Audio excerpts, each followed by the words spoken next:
তুমি বিবাহিত, তাই কি হয়েছে? তোমার বাচ্চা নিয়ে আমার কাছে আসো। তোমার স্বামীর থেকে আমি অনেক ভালো রাখবো তোমাকে। তোমার স্বামী তোমাকে সুখে রাখতে পারেনি। তুমি কি দেখতে খারাপ? মার্শাল্লাহ, তুমি অনেক সুন্দরী।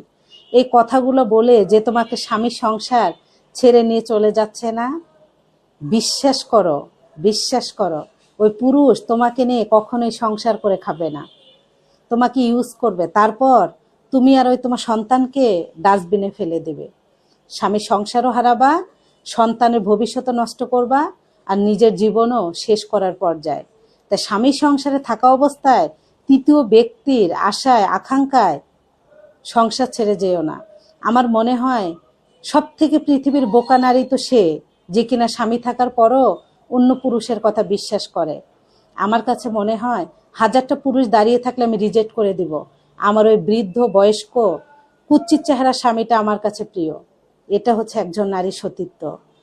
আমার স্বামী যতই কালো হোক, সুন্দর একটা পুরুষ যদি আমাকে প্রেমের প্রস্তাব করে, আল্লাহ মাফ করুক, এর আগে যেন আল্লাহ আমাকে এই পৃথিবী থেকে নিয়ে যায়, তবুও কোনো পুরুষের কথাই বলো না।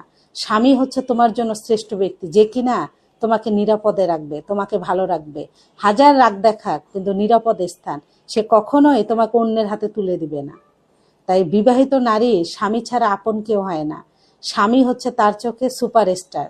এন্ড হোক শাহরুখ খান, সালমান খান, তোমার যেই নায়ক পছন্দ, যতই সুন্দর পুরুষ এসে তোমাকে লোভ দেখাক, ওই লোভের ভিতরে